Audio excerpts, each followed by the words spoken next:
Em entrevista exclusiva à CNN, o premier de Israel, Benjamin Netanyahu, disse que o pedido de prisão feito pelo promotor-chefe do Tribunal Penal Internacional está baseado num pacote de mentiras e falsas simetrias.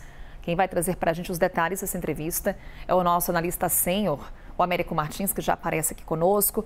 Américo, bom dia para você. Nos conte o que mais disse Benjamin Netanyahu nessa entrevista.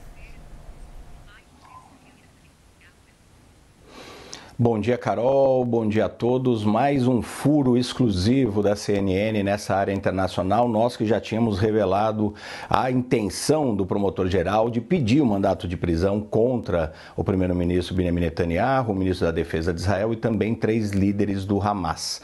O primeiro-ministro israelense deu essa entrevista exclusiva e foi muito claro em alguns pontos. Ele primeiro chamou o promotor-geral, o Karim Khan, de um procurador desonesto que provocou denúncias falsas e causou também falsas e perigosas simetrias entre o Estado de Israel, uma democracia, e o Hamas, um grupo que é considerado terrorista por muitos países do mundo. Ele também disse ao Jack Tapper, o nosso correspondente, nosso âncora da CNN Internacional, que ele não tinha a menor intenção de continuar administrando Gaza, disse que não vai existir mais colônias judaicas israelenses na faixa de Gaza, apesar de uma boa parte do seu eleitorado querer isso, ele disse isso. Ele disse também que vai continuar lutando até destruir completamente o Hamas e ele negou que estivesse cometendo qualquer tipo de crime de guerra, ele ou o Estado de Israel, e ressaltou também que Israel permitiu a entrada de mais de 20 mil caminhões com ajuda humanitária e alimentos dentro da faixa de Gaza. Isso, é importante ressaltar também, é uma fração do que entrava originalmente antes dessa guerra. Esse é um dos pontos muito polêmicos nessa discussão toda sobre a faixa de Gaza. Lembrando que o promotor Karim Khan acusou essas autoridades israelenses, tanto o primeiro-ministro como o ministro da Defesa, de extermínio dos palestinos, de usar a fome como uma arma de guerra, de inclusive não deixando a entrada dessa ajuda humanitária e também de deliberadamente acertar civis dentro da faixa de Gaza. Vamos ouvir um trechinho do que o primeiro-ministro israelense disse à CNN quando ele fala dessa falsa equivalência entre o Hamas e o Estado Democrático de Israel. I think these charges are exactly as President Biden called them. They're outrageous. They're beyond outrageous. This is a rogue prosecutor that has put false charges and created false symmetries that are both dangerous and false. And the first false symmetry is he equates the democratically elected leaders of Israel with the terrorist tyrants of Hamas. That's like saying that, well, I'm issuing, arrest warrants for FDR and Churchill, but also for Hitler. Or I'm issuing arrest warrants for George Bush, George W. Bush, but also for Bin Laden. That's absurd. Américo, 2 pontos me chamaram a atenção nessa entrevista de Benjamin Netanyahu. O primeiro, esse trecho que a gente separa, ele, num primeiro momento, já se refere a Joe Biden como uma forma de se proteger de qualquer crítica internacional. Ele repete as palavras do presidente dos Estados Unidos, querendo demonstrar, inclusive, um alinhamento com o atual presidente que busca a reeleição. E um outro ponto, quando ele vai para essa entrevista para tentar se defender do que está acontecendo, ao mesmo tempo, ele alimenta aquelas críticas internacionais que continuam com relação à sua atuação no conflito em Gaza. Sim, Carol, ele manteve essencialmente a sua linha desde o início dessa guerra, né? De que ele precisa destruir o Hamas, continua insistindo nessa falsa equivalência entre o Hamas e o Estado de Israel, e eu quero detalhar isso daqui a pouquinho um pouco mais, mas voltando a esse primeiro ponto que você levantou muito bem sobre essa questão de querer mostrar uma aliança com os Estados Unidos.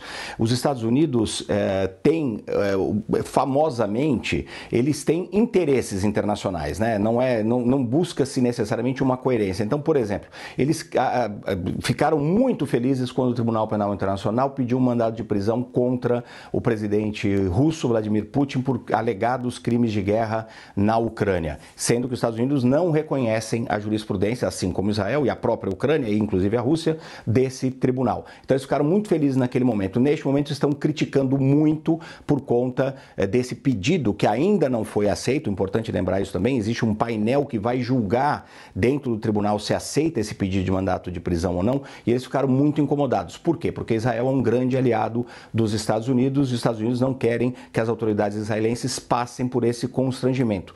Além disso, existe uma tentativa no Congresso americano de impor sanções tanto contra o promotor Karim Khan, como também outros membros do Tribunal Penal Internacional, justamente por conta desse pedido de mandato de prisão. Era uma pressão até anterior, uma pressão muito forte dos americanos que, de novo, não reconhecem sequer a jurisprudência desse tribunal.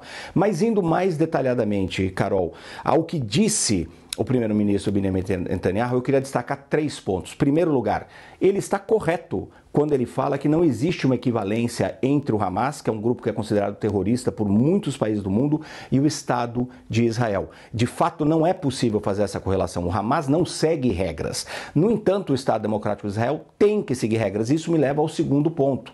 O próprio promotor disse que ninguém pode estar acima da lei. Então, é plenamente justificável que, se tiver algum indício de que algum crime de guerra foi cometido, as pessoas têm que ser responsabilizadas, independente de serem líderes democráticos ou não. Inclusive, sendo líderes democráticos, a responsabilidade sobre os ombros deles é ainda maior para fazer uma guerra dentro da lei internacional. Ninguém está acusando Israel de ter feito algum crime ou não, mas se existe algum indício, esse indício precisa sim ser investigado. E o terceiro ponto é que, mais uma vez, o primeiro-ministro de Israel não apresenta um plano para o futuro de Gaza. E essa é a questão fundamental. O que vai acontecer logo depois dessa guerra, Carol?